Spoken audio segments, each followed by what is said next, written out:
बिस्मिल्लाहिर्रहमानिर्रहीम। अस्सलामु अलैकुम। प्रोग्राम अल कलाम में खुशामदीद। मैं हूं आपका मेज़बान मोहम्मद शुएब रज़ा। नाज़रीन किराम, ये प्रोग्राम जो सिटी न्यूज़ नेटवर्क और इदारा फ़िक्र जदीद के इश्तराक से शुरू किया गया है, इसके पहले हिस्सा में हम कुरान करीम की कुछ आयात को समझने की कोशिश करते हैं, उनका फ़हम हासिल करने की कोशिश करते हैं और उसके साथ साथ कुछ बहुत अहम सवालात को प्रोग्राम का हिस्सा बनाते हैं। हस्बे साबिक हमारे साथ शरीक गुफ्तगू हैं जनाब मोहम्मद अमानत रसूल साहब। मान साहब, बहुत शुक्रिया आपके वक्त का। मेरी मुआवनत के लिए मौजूद हैं शारिक रसूल। Shariq, thank you so much. नाज़रीन किराम, आपकी स्क्रीन पे हमारा व्हाट्सएप नंबर आ रहा होगा, आप अपने सवालात हमें भेज सकते हैं। हम इंशाल्लाह आपके सवालात को ज़रूर एड्रेस करेंगे। अमानत साहब, हम गुफ्तगू कर रहे थे सूरत अश-शुअरा में, जहाँ पे हज़रत लूत अलैहिस्सलाम का वो वाक़या बयान हो रहा है मुख्तसर अंदाज़ में। अब उस पर आपने बड़ी सैर हासिल गुफ्तगू की थी और हमारे नाज़रीन के लिए चीज़ें वाज़ेह की थी कि जैसे हमारे यहाँ आजकल एक हम जिन्स परस्ती वाला जो उनसर सामने आ रहा है, उस पर भी आपने चीज़ों को हमारे सामने जो है ना वो पेश किया था। मैं चाहूँगा कि आप पहले कुछ कुरान करीम की आयत पढ़ लें ताकि फिर उसके बाद हम उस पर गुफ्तगू कर सकें। ठीक है। बिस्मिल्लाहिर्रहमानिर्रहीम। हमने गुज़श्ता प्रोग्राम में जहाँ पे इख्तिताम किया था, जी, वो ये था कि हज़रत लूत अलैहिस्सलाम के बारे में अल्लाह फरमाता है कि हमने उसे निजात दी और जो उसके साथ थे सबको, आहल को हमने निजात दी, मगर जो उसकी बीवी थी बूढ़ी, वो पीछे रह जाने वालों में थी। ये बयान किया। लेकिन यहाँ पर मैंने एक नुक्ता बयान किया था कि जब कोई कौम या कोई शख्स अपनी नाफरमानी और सरकशी में अपनी इंतहा पर पहुँच जाता है तो उसके बाद वो अपने खैर खा को, अपने नासे को भी नुकसान पहुंचाने से बाज नहीं आता। बिल्कुल ठीक है। ये समझता है कि भाई ये जो है ये मेरे मफादात को नुकसान पहुंचा रहा है और जो मैं चाहता हूँ ये उसमें रुकावट है, तो लिहाजा जो नासे खैर खा, मुबल्लिग, दाई, बड़ा उस्ताद जो भी है, वो फिर उसकी जान का भी दुश्मन बन जाता है। यहाँ पर तो ये धमकी दी है हज़रत लूत अलैहिस्सलाम की कौम ने कि अगर तू बाज ना आया ए लूत तो फिर क्या होगा, तुम निकाले जाने वालों में से हो जाओगे, यानी तुम्हें हम अपनी बस्ती से, सदूम से हम तुमको निकाल देंगे। यानी जो गुनाह या जो अमल हम कर रहे हैं हमें इस पे मना ना करो। मना ना करो, हमें इस पर छेड़ो नहीं। अच्छा, एक और मकाम पर अभी मेरे सामने ये है, यहाँ पर ये फरमाया है कि फ़मा काना जवाब कौमी। तो जब हज़रत लूत अलैहिस्सलाम ने अपनी कौम से ये कहा कि इन्नकुम लतातून रिजाल व तख्तऊन सबील व तातून फ़ी नादीकुमुल मुनकर, कि तुम मर्दों के पास जाते हो, तुम रास्ता काटते हो, राज़नी करते हो और तुम अलल ऐलान मजलिसों में बैठे बुराई करते हो। अच्छा, ये सब कुछ बयान करने के बाद जब ये बयान कर दिया तो फमा काना जवाब कौमी, तो कौम के पास कोई इसका जवाब नहीं था। जैसे हम कहते हैं कि लाजवाब हो गए। लाजवाब हो गई, यानी कि आप एक बुराई कर रहे हैं, अपनी नफ्स परस्ती कर रहे हैं, ख्वाहिश परस्ती कर रहे हैं, तो उस नफ्स परस्ती करने वाले के पास क्या इसका जवाब हो सकता है? बिल्कुल सही है। जबकि हज़रत लूत अलैहिस्सलाम ने यह भी कहा कि भाई आप मेरी बेटियां हैं, यानी बेटियों से मुराद कौम की बेटियां हैं, एक जायज़ रास्ता है, उनसे निकाह कर लो, उनसे शादी कर लो, अपनी इस ख्वाहिश को इस तरीके से पूरा करो। तो एक जायज़ रास्ता और एक बिल्कुल सही बात अखलाकी हवाले से भी, और वो बनी नौ इंसान में तस्लीम शुदा तरीका है सदियों से इंसानी तख्लीक का और इंसान की इस ख्वाहिश की तकमील का, जो बिल्कुल जायज़ रास्ता है, हलाल रास्ता है, वो फितरत के भी ऐन मुताबिक है, आदत के भी ऐन मुताबिक है। अब उनके पास जवाब तो कोई नहीं था, यानी वो इसके मुकाबले में क्या लॉजिक पेश कर सकते थे सिवाय इसके कि भाई हमारी मर्ज़ी, हम जो चाहें करें। यही हो सकता था ना इसका जवाब। बिल्कुल। तो वो तो पूरी जो तारीख़ और पूरी जो रिवायत खड़ी हुई है पीछे, इंसान की एक सुन्नत है, तरीका है, वो उसको झुटलाता है, उनके इस अंदाज़ को, तरीके को। सही, बिल्कुल। अब इसके बाद वो लाजवाब हो गए। इल्ला अन क़ालू तिना बिअज़ाबिल्लाह। अब उन्होंने कहा जी भी लाओ भाई अल्लाह का अज़ाब, यानी ये भी एक हज़रत लूत अलैहिस्सलाम के साथ एक मुज़े का खेज़ अंदाज़ था, मस्खराना अंदाज़ कि भाई लाओ, ज़िद में आकर फिर तुम बात करते हो, तुमने करना है कर लो, फिर दो सज़ा हमें। सही। ये वो अंदाज़ इख्तियार किया, इन कुंता मिन सादिकीन, अगर तो सच्चों में से। अब यहाँ पे हज़रत लूत अलैहिस्सलाम ने कहा कि रब्बिन सुरनी अलाल कौमिल मुफसिदीन, अल्लाह मेरी मदद कर इस फसाद करने वाली कौम के ख़िलाफ़। फसाद यही होता है ना, यानी एक जायज़ रास्ता तरीका है, उस पर आप चलिए, लेकिन जब आप बिल्कुल उसके अपोजिट चलना शुरू कर देंगे तो माशरे का पूरा निज़ाम दरम बरम हो जाता है ना। अब यहाँ पे इत्माम हुज्जत वाली जो जी बात बिल्कुल। अब यहाँ पर हम आते हैं, देखिए अब अजाब उन पर अल्लाह ताला ने भेजा, सुम्मा दम्मरनल आखरीन, जो फिर बाद में जो रह गए लोग तो उनको अल्लाह फरमाता है कि हमने हलाक कर दिया। वामतरना अलैहिम मतरा, और हमने उन पर बरसाया पानी, यानी बारिश बरसाई, मीना। फसा मतरुल मुनजरीन, तो कैसा बुरा वो मीना था कि जो इन पर बरसा जिनको डराया गया था। अब उसमें यानी आंधी तूफ़ान कंकरियाँ जो कुछ भी, यानी अल्लाह की तरफ से वो मुख्तलिफ़ अल्फाज कई जगहों पर इस्तेमाल भी हुए, यानी वो बारिश भी दर हकीकत पत्थरों की बारिश आप कह लीजिए कि वो हुई। इन नफ़ीज़ालिकल आया, फरमाया बेशक इसमें यकीनन निशानी है। व मा काना अक्सरुहुम मुमिनीन, और इनमें से अक्सर मानने वाले नहीं हैं, ईमान लाने वाले नहीं हैं। व इन रब्बक लहुवल अज़ीज़ुर रहीम, और बेशक तेरा रब यकीनन गालिब रहम वाला है। अच्छा, एक सवाल मैं पूछना ये चाहूँगा, क्योंकि हमारे यहाँ हमने पिछले प्रोग्राम में भी बात की थी कि एक तबका वो है जो इस चीज़ को सपोर्ट करता है और हकूक़ पे काम करता है या इन चीज़ों को लीगलाइज़ करवाने के लिए। जैसे हमने देखा कि भारत के अंदर भी कुछ सुप्रीम कोर्ट में इस तरह के केसेस आए हैं जिसमें हम जिन्स परस्ती पे उसकी फितरी या गैर फितरी होने पे बात हुई है। एक जो मेरा कंसर्न है, जो ख़ास तौर पे बहुत से लोग इस पर सवाल भी करते हैं और मुझे लगता है कि हमारे अहले इल्म को उस पर बात भी करनी चाहिए। बहुत से लोग हमारे यहाँ भी मुब्तला हो जाते हैं। मिसाल के तौर पे आपने कहा था कि ये कोई बीमारी है या एक नफसियाती मर्ज़ है। एक शख्स अगर इस चीज़ में मुब्तला हो गया है, अब हम जिन्स परस्ती वाले मामले में चला गया है, अब वो किसी न किसी स्टेज पे जाके वापस भी आना चाहता है, लेकिन वो इसलिए वापस नहीं आ रहा कि जो प्रेशर है माशरे का वो बहुत ज़्यादा है। यानी वो अगर किसी को ये बताएगा कि मैं इसमें मुब्तला था तो लोग उस पर सवाल उठाएंगे, उंगलियां उठाएंगे, और फिर हमने देखा है कि लोग अपने आप को ख़त्म भी कर लेते हैं कि अब वो प्रेशर को फेस नहीं कर पाते, ना माँ बाप को, ना असातिज़ा को, ना अपने दोस्तों को, ना बहन भाइयों को। तो आप क्या सजेस्ट करेंगे कि अगर इस तरह की बीमारी में कोई शख्स मुब्तला है, वालिदैन का क्या किरदार होना चाहिए, असातिज़ा का किरदार होना चाहिए, और ख़ास तौर पर उस नौजवान या वो लड़का है या लड़की है उसका क्या किरदार होना चाहिए? हर बीमारी हो, कोई बुराई हो, कोई मसला हो, उसको सिर्फ़ मसले की बुनियाद पर ही उसको लेना चाहिए। यानी ये रवैया मुनासिब नहीं होता कि आपके सामने मिसाल के तौर पर एक शख्स है जो एडिक्टेड है, ठीक है, या कोई ऐसा शख्स है कि जो कोई नफसियाती मर्ज़ का शिकार है। ये तरीका हरगिज़ मुनासिब नहीं होता कि आप उसको डांटते हैं, उस पर सख्ती करते हैं, या आप उसको बुरा भला कहना शुरू कर देते हैं, या आप उसको इस अंदाज से बात उससे करते हैं कि जिससे वो बजाय इसके कि आपके साथ बात उसने शेयर की, वो ये ख्याल कर बैठे कि भाई ये मैं बहुत बड़ी गलती कर बैठा हूँ कि मैंने इसके साथ ये बात शेयर की है। तो लिहाजा कोई भी तकलीफ़ किसी को भी हो सकती है, कोई मसला किसी के साथ भी हो सकता है। वो मेरे बच्चे हैं, वो आपके हैं, वो किसी के हैं, ज़ैद अमर बकर के हैं, किसी के भी बच्चों के साथ ये मसला हो सकता है। तो लिहाजा एक मसले को मसले के तौर पर लिया जाए और फिर उसके इलाज की तरफ या जो भी तरीका इख्तियार किया जा सकता है वो किया जाए। मसला असल ये है कि हमारे माशरे में बुनियादी तौर पर इन चीज़ों का शऊर नहीं दिया जाता, चूँकि अभी ये चीज़ें शायद इतनी आम उस तरीके से नहीं हुई।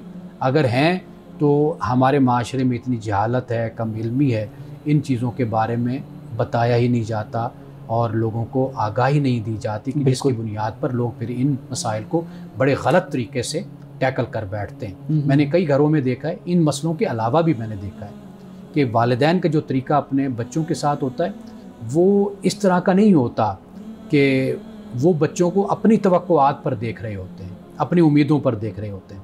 उस पर जब बच्चे नहीं उतर रहे होते तो फिर वो बच्चों के साथ डायलॉग करने के बजाय वो बच्चों को डांटते हैं, उन पर सख्ती करना शुरू कर देते हैं, ज़बरदस्ती और जबर करना शुरू कर देते हैं। यहाँ से मसाइल बिगड़ना शुरू हो जाते हैं। तो लिहाजा सबसे पहले तो मैं ये समझता हूँ कि हमारे यहाँ जो तरबियत का फुकदान है ना, उसकी कमी को पूरा किया जाए। यानी वो तरबियत वालिदैन की भी है, असातिज़ा की भी है, वर्कशॉप्स होती हैं, कोर्सेज़ होते हैं, उसके ज़रिए से आगाह किया जाए वालिदैन को, असातिज़ा को।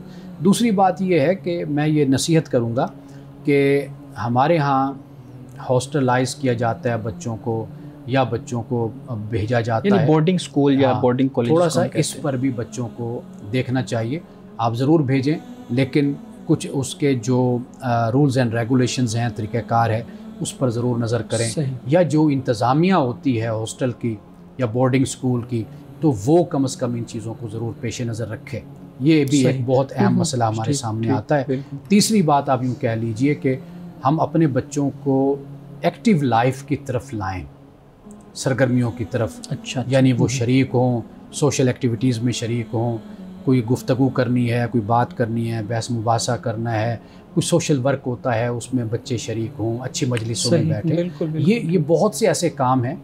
तो बच्चे ने यकदम ही तो आगे नहीं बढ़ जाना ना, कोई आपने उसको सपोर्ट करना है, कोई रहनुमाई करनी है, कोई अपने साथ लेकर उनकी शख्सियत निखर के सामने, फिर उसके साथ साथ उनकी शख्सियत निखरती है और वो आगे बढ़ती है। सही सही सही।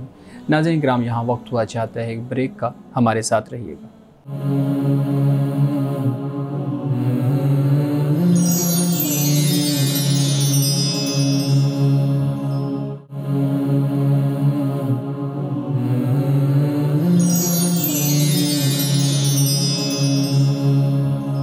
प्रोग्राम में एक दफ़ा फिर खुशामदीद। ये शारिक, आप सवाल करना चाह रहे थे जी। जिस मौजू पर डिस्कशन हो रही है उसमें एक पर्सपेक्टिव ये भी पाया जाता है कि जैसे फ़ितरत का तकाजा है कि मर्द और औरत निकाह करें और फिर एक अच्छे मुआशरे की, बेहतरीन मुआशरे की जो है अफजाइश हो।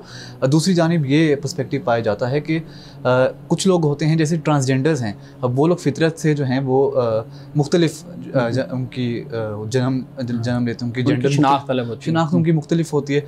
तो उन लोगों के लिए क्या तरीका होना चाहिए, क्योंकि अब वो लोग जो हैं वो किस तरह ज़िंदगी गुजारें, क्योंकि उनकी जो शनाख्त है वो आम लोगों से मुख्तलिफ है।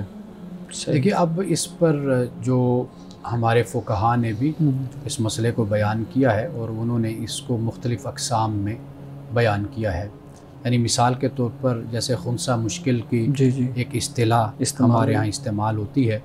यानी एक ऐसी सूरत है कि इंसान का रुझान मर्द की तरफ है, या उसके जो आज़ा होते हैं वो छोटे से ऑपरेशन के ज़रिए से या किसी और तरीके से वो एक ख़ास जिन्स में जा सकते हैं, सिन्फ में। यानी वो मर्द हो जाते हैं या वो औरत हो जाते हैं। या ये सूरत होती है कि उनका ज़्यादा रुझान जो है वो मर्द की तरफ है, तो उनको मर्द शुमार किया जाता है। यानी मिसाल के तौर पर हमारे यहाँ आपने जिस तरफ इशारा किया, जब मर्दों वाली उनमें अलामात होती हैं तो वो घरों में फिर दाखिल हमारे यहाँ वो नहीं होते, उनको मर्द ही शुमार किया जाता है। औरतें घर में नहीं आने देती, उनका पर्दा होता है। लेकिन अगर वो औरतों वाले, उनका रुझान ज़्यादा होता है, उस तरफ ज़्यादा मैलान होता है। यानी जैसे इंसान बड़ा हुआ तो वाज़ेह बात है कि जिस्म से भी पता चल जाता है कि भाई ये मर्द है या ये औरत है, इसका रुझान ज़्यादा किस तरफ है। तो फिर उनके साथ जो अहकाम और मामलात होते हैं वो फिर वैसे ही किए जाते हैं कि जैसे मर्दों के साथ किए जाते हैं या फिर औरतों के साथ किए जाते हैं। सही। एक सवाल मज़ीद अगर आप मुझे इजाज़त दें तो इसी पे मैं कर लूँ। एक इतराज़ हमारे जो LGBTQ पूरी कम्युनिटी है उसमें नॉन बाइनरी की इस्लाह भी इस्तेमाल होती है, जेंडर फ्लूइडिटी की इस्लाह भी इस्तेमाल होती है, लेकिन बुनियादी सवाल उनकी तरफ से ये किया जाता है कि भाई आप जुर्म से नफ़रत करें, आप गुनाह जिसको आप तसव्वुर कर रहे हैं उससे नफ़रत करें। आप वो लोग जो अपनी शनाख्त ये ज़ाहिर करते हैं उनसे नफ़रत क्यों करते हैं, उनका जीना क्यों हराम करते हैं, उनको नुकसान क्यों पहुँचाते हैं? उनके हकूक़ के लिए तो काम करें, चलें आप उसको गुनाह ही समझें लेकिन उनको तो ना नुकसान पहुँचाएँ। देखिए, ये एक उमूमी रवैया एक माशरे में होता है।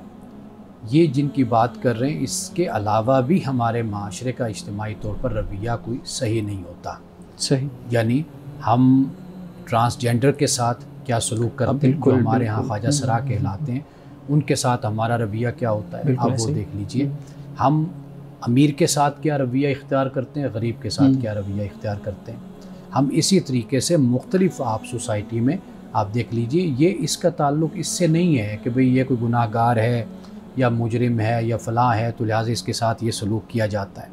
ये एक पहलू इस बुनियाद पर हो सकता है कि हमारे यहाँ बहुत ज़्यादा रिलीजियोसिटी जिसको कहा जाता है, बड़ा अपने ऊपर मज़हब का रंग हम चढ़ा लेते हैं और उस बुनियाद पर हम दूसरों से दूरी और नफ़रत इख्तियार करते हैं कि इसमें यह ख़राबी है, इसमें यह ख़राबी है। और कई दफ़ा आप देख लीजिए कि मजहबी बुनियादों पर भी कि ये बदअकीदा है जी, हमने इससे सलाम नहीं करना, इससे बात नहीं करनी, तो ये एक मजमूई तौर पर हमारे माशरे की बदकिस्मती है कि ये तफरीक और ये तकसीम हमारे यहाँ पाई जाती है। लेकिन मैंने बहुत से उलमा को भी देखा है और बहुत से लोगों को देखा है कि जो जुर्म से नफ़रत करते हैं, मुजरिम से यानी गुनाहगार से नफ़रत नहीं करते, गुनाह से करते हैं। यानी उस बुनियाद पर मैंने ऐसे लोगों को देखा है कि जो इनको बड़ा एडजस्ट करते हैं, इनके साथ बड़े अच्छे तरीके से चलते हैं, इनकी इस्लाह का काम करते हैं।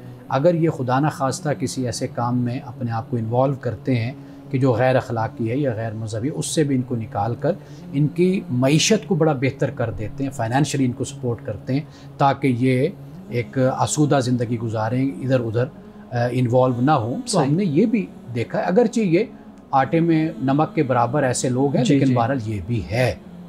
तो लिहाजा किसी ख़ास एंगल से बात करने के बजाय पूरे माशरे की जो मेंटालिटी और सोच है उसको दुरुस्त करने की ज़रूरत है। बिल्कुल सही है जी। हमारे सब आगे आयात। अब इसके बाद हज़रत शुएब अलैहिस्सलाम की, यानी लूत अलैहिस्सलाम का जिक्र मुकम्मल हो गया। सही। अब इसके बाद हज़रत शुएब अलैहिस्सलाम और आगाज़ कैसे होता है, तो फरमाया कज़्ज़बा अस्हाबुल आइकतिल मुरसलीन, कि असहाब आयका ने रसूलों को झुटलाया। अब आयका से मुराद जंगल, झाड़ियाँ, ये कहा जाता है कि भाई चूँकि ये बड़ी खुशहाल कौम थी, अच्छा, जैसे ज़राअत होती है, बागात होते हैं, इसके ये मालिक हुआ करते थे, तो बड़े ज़रखेज़ कारोबारी लोग भी थे, तिजारत भी करते थे माशी तौर पे। तो असल में आयका जो है ये इस तरफ इशारा है, साहबुल आयका, कि ये अच्छे खुशहाल खाते पीते लोग थे। अच्छा, तो ये जो आयका है ये किसी बस्ती का नाम नहीं है? तो ये यानी आयका अरबी ज़ुबान में तो जंगल को कहते हैं या झाड़ियाँ। या ये हो सकता है इस्तेमाल ये वहाँ पे रहते हों तो उस एरिए को। जी, यानी वो इशारा कुरान मजीद इनकी मुतमव्वल होने की तरफ, सही और है, इनके मालदार होने की तरफ इशारा कर रहा है। ठीक। इज़ क़ाल लहुम शुआइबुन अला तत्तकून, जब इन्हें हज़रत शुएब अलैहिस्सलाम ने कहा क्या तुम तकवा नहीं इख्तियार करते, इन्नी लकुम रसूलुन अमीन, तो हज़रत शुएब अलैहिस्सलाम ने कहा कि बेशक मैं तुम्हारे लिए क्या हूँ, रसूल अमीन हूँ, एक मोतबर रसूल हूँ मैं। फ़त्तकुल्लाह वातिऊन, अल्लाह का तकवा इख्तियार करो और मेरी फरमाबरदारी करो। वमा अस्अलुकुम अलैहि मिन अज्र, मैं तुमसे इस पर किसी अज्र का सवाल नहीं करता। इन अज्रिया इल्ला अला रब्बिल आलमीन, कि बेशक मेरा अज्र सिर्फ़ और सिर्फ रब्बुल आलमीन पर है। औफुल, अब इसके बाद हज़रत शुएब अलैहिस्सलाम ने यहाँ तक जो बात बयान फरमाई है वो ये वही बात है कि जो पहले हम पढ़ कर आए। अब जो उस कौम में जो ख़राबी थी, अब उसका जिक्र यहाँ पर। साहब अगर आप मुझे इजाज़त दें तो ये एक चीज़ वाज़े कर दें, हज़रत शुएब अलैहिस्सलाम का जिक्र तो हम एक जगह पे वैला मदियन अख़ाहुम शुएबा वो पढ़ते हैं ना, तो वो तो मदियन का वहाँ पे है। तो क्या वो हज़रत शुएब अलैहिस्सलाम अलग हैं और ये असहाबे आयका वाले शुएब अलैहिस्सलाम अलग हैं? नहीं, ये एक ही है। जो शुएब हज़रत मूसा अलैहिस्सलाम जिसकी तरफ गए थे, जी, जिनके पास जाके रहे थे, दूसरे हैं। बाकी जो ये रसूल हैं ये वही हैं, यानी इन्हीं का जिक्र, जैसे हज़रत मूसा अलैहिस्सलाम का जिक्र है कई मकामात पर, हज़रत नूह का जिक्र है, हज़रत हूद का, हज़रत सालेह का, वो अलहदा करैक्टर तो नहीं ना, ये वही हज़रत शुएब अलैहिस्सलाम है कि जिनका जिक्र मदियन का वहाँ पर बयान हुआ है। सही। अच्छा मान साहब, मेरे ख्याल में आज यहाँ तक ही आयात रखते हैं और उसके बाद फिर हम यहाँ से आगे जो इनके अंदर ख़राबियाँ थी, अगर आप देख लें, अगर इसको मज़ीद आगे बेहतर है कि हम अगले कल हम इस पर क़यामत के दिन जो अज़ाब होगा वो जिस्म को होगा या रूह को होगा, क्योंकि बहुत दफ़ा हम देखते हैं कि लाश मिलती ही नहीं है, इसी तरीके से वो मिट्टी में मिल जाती है, इसी तरीके से जानवर खा जाते हैं। तो इस पे बात कीजिए। कुरान मजीद ने वाज़े तौर पर इस बात को बयान किया है कि अल्लाह सुब्हानहू व तआला जो इंसान दुनिया से चले गए, खा वो किसी जगह पर भी होंगे, अल्लाह उनको उठाएगा। अच्छा। सूर इसराफील जब फूंका जाएगा, हज़रत इसराफील अलैहिस्सलाम सूर फूंकेंगे, वो मुख्तलिफ़ मराहिल कुरान पाक ने बयान किए हैं कि उठेंगे, फिर वो बेहोश हो जाएंगे, मर जाएंगे, फिर उसके बाद फिर सूर फूंका जाएगा तो फिर वो उठ खड़े होंगे। ये कुरान मजीद ने इसको बयान किया। तो वाज़े बात है, कुरान मजीद जो उसलूब और जो अंदाज़ इख्तियार कर रहा है उससे मालूम यही होता है कि वो जिस्म के साथ ही इंसानों को उठाया जाएगा। अल्लाह के पास अल्लाह सुब्हानहू व तआला जो इंसान को पैदाइश से पहले यानी इंसान कुछ नहीं था, नथिंगनेस से वो एग्जिस्टेंस में इंसान को लाया, अदम से वजूद में इंसान को लाया। तो उस अल्लाह के लिए ये कोई मुश्किल नहीं है। ख़ुद कुरान मजीद ने भी इस बात को बयान किया है कि तुम्हें पहले पैदा करना मुश्किल था या तुम्हें उठाना मुश्किल है। तो वाज़ेह बात है कि दूसरी दफ़ा उठाना, पैदा करना, बनाना वो आसान होता है, पहले मुश्किल होता है कि जब इंसान का मटीरियल नहीं, कोई मादा नहीं, कुछ नहीं है। तो लिहाजा हमारा ईमान यही है कि क़यामत के दिन इंसान का जो मामला होगा वो इंसान के जिस्म के साथ ही होगा। अगरचे इस पर हमारे यहाँ हशर अजसाद इस मौजू पर बड़ी बहस पाई जाती है कि जिस्म के साथ मामला होगा या रूह के साथ होगा, लेकिन कुरान मजीद का जो उसलूब और आयात हमें बताती है उससे हमें यही मालूम होता है कि इंसान का उठना, जैसे मुखातिब जब किया जाता है तो अल्लाह ताला ने ये नहीं कहा कि ए इंसान तेरी रूह को मैं वहाँ पर उठाऊँगा, मतलब ये कि तुझे मैं वहाँ पर खड़ा करूँगा। सही, तो बिल्कुल उसमें फिर रूह माल जसद जो है, सही, जसद माल रूह आप कह लीजिए कि वो वहाँ पर होगा। बिल्कुल सही है जी। शारिक, आपके पास क्या सवालात हैं? जी, अक्ल और वही के मुताबिक कुछ सवालात हैं। मैं जानना चाहता हूँ, क्या अक्ल के ज़रिए वही का इदराक मुमकिन है, और अगर मुमकिन नहीं है तो अक्ल को, तो वही को समझने में अक्ल का किरदार क्या है? पहली बात, कुरान मजीद ने रूह वही इस हवाले से सूरत बनी इसराइल में फरमाया, यसअलूनका अनिर रूह कुल रूह मिन अम्र रब्बी, कि रूह के बारे में आपसे पूछते हैं तो आप इन्हें कह दीजिए कि ये मेरे रब का अम्र है। बस इतना अल्लाह पाक ने इसका जवाब दिया। इसकी माहियत, इसकी हकीकत, इसकी कैफियत हम नहीं जान सकते। ठीक है। हाँ, लेकिन इस वही के ज़रिए से जो आकाम दिए जाते हैं, जो बयान दिया जाता है, उसको अक्ल समझ सकती है, उसको समझती है। मिसाल के तौर पर अल्लाह सुब्हानहू व तआला ने हमें जो अक्ल की दौलत दी है, इसी की बुनियाद पर ही हम मुकल्लफ़ हैं, इसी बुनियाद पर ही हम क़यामत के दिन अल्लाह को जवाब देंगे, इसी अक्ल की बुनियाद पर। वो क्या है? अल्लाह ने फरमाया नमाज़ पढ़ो, हमें पता है नमाज है।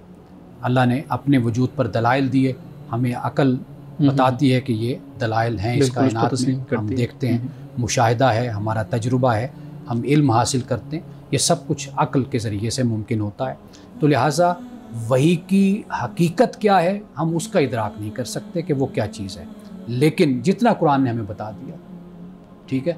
लेकिन अक्ल के ज़रिए से हम अल्लाह ताला के अहकाम को समझते हैं और फिर हम उस पर अमल करते हैं, चीज़ों का इदराक हम हासिल कर सकते हैं। अगर ये माफोकुल अक्ल हो जाए ना, तो फिर इंसान तो मुकल्लफ भी नहीं रहता, पाबंद भी नहीं रहता।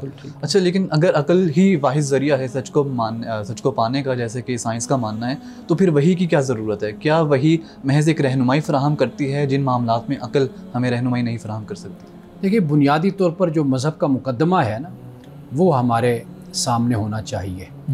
अल्लाह सुब्हानहू व तआला ने हमें कुरान मजीद में ये बता दिया कि ये दुनिया फ़ानी है, आर्जी है, इसके बाद हमेशा का जहान वो मैंने बसाना है, वो पैदा करना है, वहाँ पर तुम लोग हमेशा के लिए होगे, फिर वहाँ पर मौत को भी मौत आ जाएगी, फिर तुम वहाँ पर जिंदा होगे, मौत नहीं होगी उसके बाद। हाँ, यहाँ पर अल्लाह सुब्हानहू व तआला ने ये जो फ़ानी दुनिया है, आर्जी दुनिया है, यहाँ पर अल्लाह ताला ने कुछ हमें आकाम दिए हैं कि तुमने इसकी पैरवी करनी है, आखिरत की तैयारी करनी है।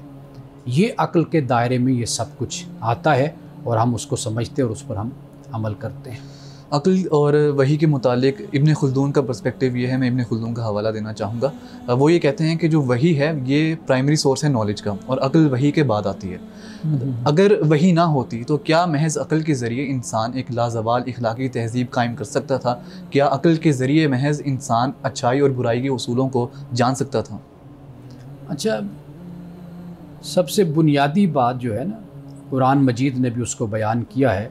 सूरतुल आराफ में अल्लाह ने इंसान को खैर और शर का शऊर दिया है। इंसान के पास उसका तजुर्बा है, इंसान के पास तारीख़ है, सदियों का सफ़र है, लेकिन इंसान फिर भी ठोकर खाता है। बिल्कुल। और ये जो सदियों का सफ़र होता है, इसमें भी इंसान तरमीम करता है, रिफॉर्म्स करता है। अगर आप इंसानी तारीख़ को पढ़ें तो वो आहिस्ता आहिस्ता आगे बढ़ता चला जाता है, लेकिन इंसानी अक्ल मुकम्मल नहीं है। हम उसको ख़ता से पाक और मुनज़्ज़ा नहीं समझते। ये मज़हब का मुकदमा है। ख़ता से और गलती से, नक्स से पाक वो अल्लाह की वही है, अल्लाह का दीन है, वो अल्लाह की ज़ात है। हमें वहाँ से जो हुक्म मिलता है, वहाँ से जो हमें पैगाम मिलता है, वो दर हकीकत हमारे लिए एक मुकम्मल रहनुमाई है और मुकम्मल एक ज़ाब्ता है जो हमें दिया जाता है। हाँ, अक्ल का जो काम है वो एक खादिम का काम आप कह लीजिए कि वो अल्लाह की वही को समझती है अक्ल, फिर उसकी रोशनी में फिर आगे हम ज़िंदगी गुजारते हैं। यानी हम कह सकते हैं कि स्पोर्टिव रोल उसका है। हाँ, इस हद तक है, यानी खादिम का लफ्ज़ आप इस्तेमाल कर लें, यानी माताहत है वही के। सही। हम वही की रोशनी में अक्ल का जायज़ा लेते हैं, लेकिन अक्ल की रोशनी में हम वही को नहीं देखते। वान साहब, एक सवाल फिर ये पैदा होता है कि आपने कहा कि अक्ल जो है ना वो मुकम्मल सोर्स नहीं है, वही मुकम्मल सोर्स है जो असल में हकीकत तक पहुंचाता है या शऊर देता है। तो फिर हम देखते हैं कि ऐसे माशरे जो वही का इनकार करने वाले हैं, वो वही को मानने वाले नहीं हैं, हमारे सामने पूरी पूरी तहज़ीबें खड़ी हुई हैं और उन तहज़ीबों के बनाए हुए उसूल वो लोग अपना रहे हैं जो वही को जो है ना वो सोर्स मानते हैं नॉलेज का और सबसे हकीकी सोर्स मानते हैं। तो फिर ऐसे माशरों के उसूलों को हम क्यों अपना रहे हैं? ऐसे माशरे वो अपनी अकल पे ही खड़े हुए हैं। देखिए, इंसानी अकल बहुत बड़ी दौलत है दुनिया में, तरक्की के लिए बहुत बड़ी दौलत है कि वो इसी अकल के ज़रिए से, साइंस है, टेक्नोलॉजी है, इसी अकल के ज़रिए से इंसान कानून बनाता है, निज़ाम बनाता है, इसी अकल के ज़रिए से तमद्दुन तब्दील होते हैं, तरक्की होती है। अकल बहुत बड़ी चीज़ है, इसका कोई भी इनकार नहीं कर सकता। लेकिन मज़हब जो बात कहता है ना, वो आपकी उखरवी ज़िंदगी के बारे में आपको बताता है और आपकी इस ज़िंदगी को आखरत की ज़िंदगी के साथ जोड़ता है। ठीक है। उसका बिल्कुल मुकद्दमा इससे मुख्तलिफ हो जाता है। इंसान मज़हब को छोड़कर भी दुनिया की तरक्की कर सकता है, इसमें कोई शक नहीं है, लेकिन वो तरक्की उसकी वो मादी तरक्की है। लेकिन जब हम इंसान की अखलाकी और रूहानी तरक्की की बात करते हैं, उस हवाले से कहते हैं, तो मज़हब उस पर आकर आपको फिर गाइड करता है और आपको हिदायत देता है और आपकी रहनुमाई करता है। तो फिर हम यूँ कह सकते हैं इंसान अपनी अक्ल की रोशनी में अपने मफादात की बुनियाद पर बड़े फ़ैसले करता है। यानी मिसाल के तौर पर आज अगर यूरोप एक जगह पे खड़ा हुआ है, वो साल के सफ़र के बाद मुमकिन है कि कल इस नतीजे पे पहुँचे कि जी जो हमने ये जो हम जिन्स परस्ती और इस तरह के मामलात और इंसानी माशरे के हवाले से हमने कायम किए, हमारे तजुर्बे ने बताया है कि भाई ये तबाह कुन चीज़ है, ये हमें नहीं करनी चाहिए, इसने हमारे ख़ानदान को तबाह कर दिया। और वहाँ के संजीदा लोग, बाशऊर लोग इस मामले पर सोचते भी हैं। जी, क्योंकि मैं ख़ुद वहाँ पर रहा हूँ, मेरा उनसे रब्ता और ताल्लुक़ अब भी रहता है। ऐसी बात नहीं है, हम एक पूरे माशरे को उस तरीके से पेश कर देते हैं कि जो वहाँ पर सारा कुछ यही कुछ हो रहा है। तो ये भी उन लोगों का नज़रिया तो जो जाते नहीं हैं वहाँ पर, देखते नहीं हैं। तो लिहाजा मुमकिन है कि जो 100 साल बाद, 50 साल बाद ख़ुद यूरोप और मगरिब ये कहे कि ये ख़राबी जो हमने पैदा की थी, हमारे फ़िलोसफ़र्स ने, हमारे बड़ों ने, ये गलत काम हुआ हमारे माशरे में। मज़हब आपको वही बात आज बता रहे हैं कि आप अपने आप को दुरुस्त कर लें, इससे ये तबाही आएगी। ठीक जी। और कई सारी बातें ऐसी हैं भी कि जिसमें यूरोप ने जो है वो इनहराफ किया है और वापस उसका नज़रिया तब्दील हुआ है, रुजू भी किया है, बिल्कुल रुजू किया, और ये एक तहकीक का सिलसिला जो जारी रहता है। आपकी इस बात से क्या ये अखज़ किया जा सकता है जो आपने गुफ्तगू की कि जो अक्ल का किरदार है वो सिर्फ वही को मिनो तस्लीम करना है, उसके मतन को एज इट इज़ मानना है और उसमें अक्ल अपनी मर्ज़ी से, अपने तरीके से तब्दीली रूनुमा नहीं कर सकती? देखिए, वही का मामला बिल्कुल मुख्तलिफ है। अक्ल आपके सेकुलर जो आपके मसाइल हैं, तरीके हैं, आप उसमें अपनी अक्ल को इस्तेमाल करें। जैसे अभी मैंने बताया आपको, मगरिब है, यूरोप आपके सामने है, अक्ल यानी अपनी तमद्दुन के अंदर आप अक्ल का इस्तेमाल करें। आप एक ख़ास दायरा है जिसमें मज़हब आपको पाबंद करता है, दीन आपको पाबंद करता है, जिसमें आपकी दुनियावी बेहतरी भी है, तरक्की भी है, और आपकी उखरवी रूहानी तरक्की दुनिया की भी है और आखिरत की कामयाबी भी। वो मज़हब और दीन उस बारे में आपको आगाह करता है।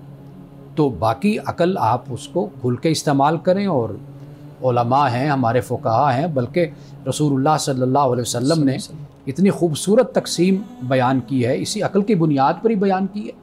यानी एक वो है कि जो इस तरीके से है कि ख़ुद सैराब हो जाता है, एक वो शख्स है कि जो सैराब ख़ुद भी होता है, दूसरे को भी सैराब करता है।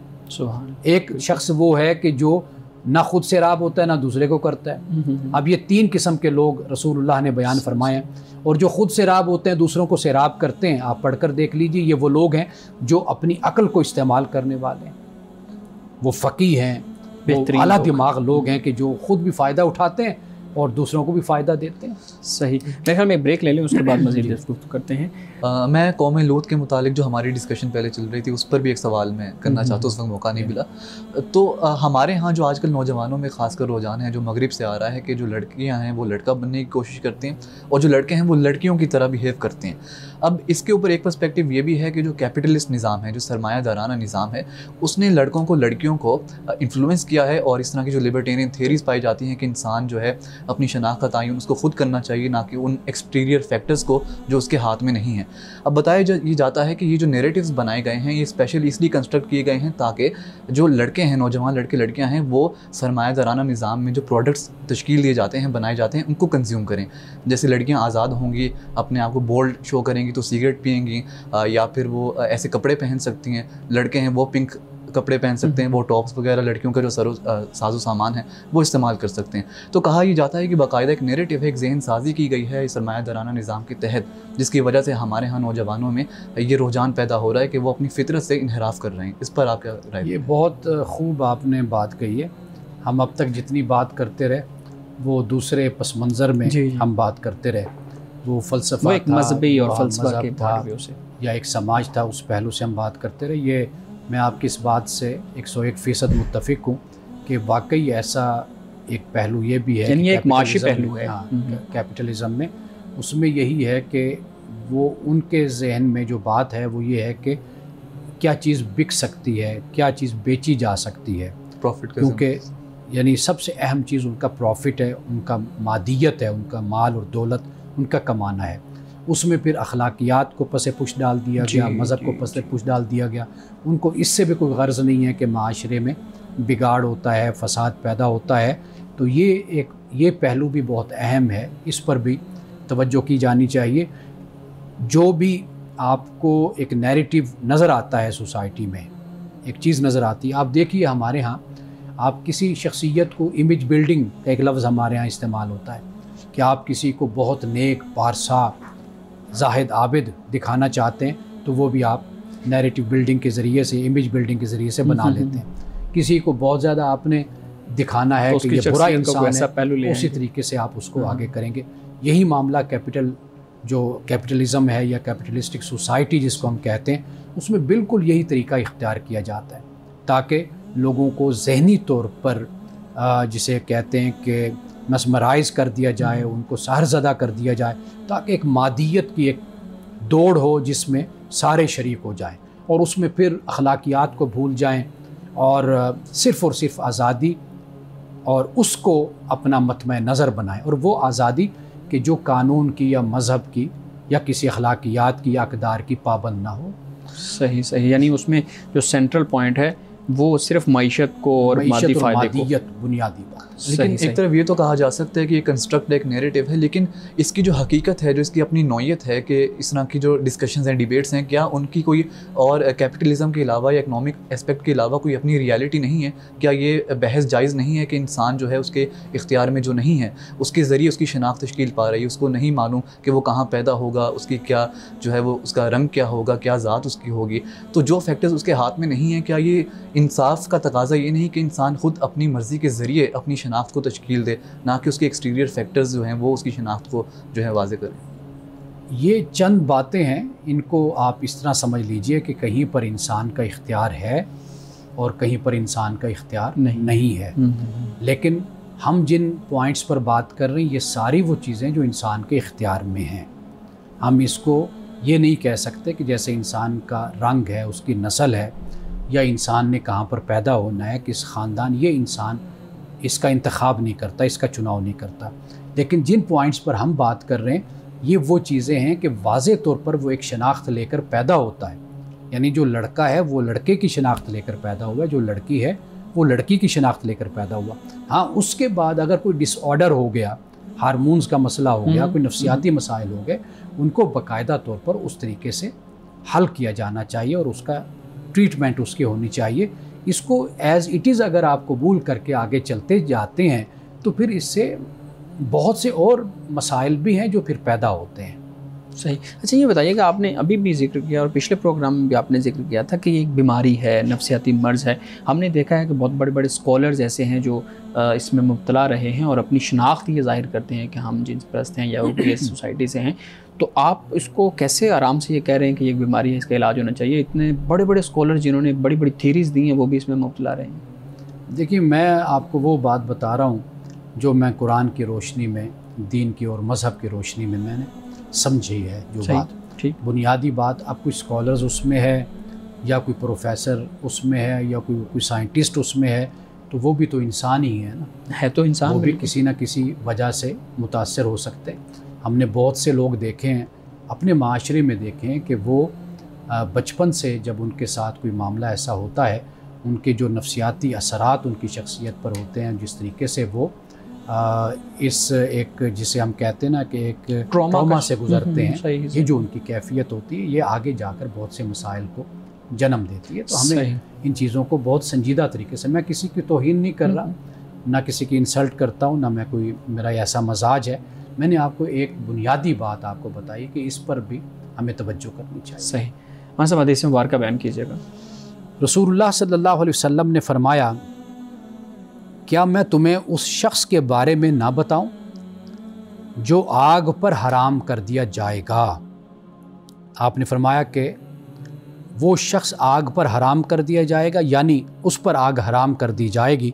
वो कौन सा शख्स है? फरमाया जो नरम खू है, नरम मजाज, खुश अखलाक है और आसान मामला करने वाला है, यानी लोगों के साथ आसान तरीके से मामला करता है, मुश्किलात पैदा नहीं करता लोगों के लिए, और खुश अखलाक भी है, नरम तबीयत का मालिक है।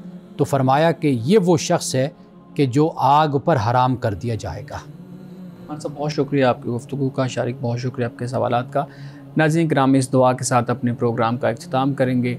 अल्लाह रब्बुल इज़्ज़त हुस्न कलाम और तासीर कलाम अता फ़रमाए, हमारी ज़ुबान के गिरों को खोल दे और सुनने वालों तक खैर का पैगाम पहुँचे। इजाज़त दीजिए, खुदा हाफिज़।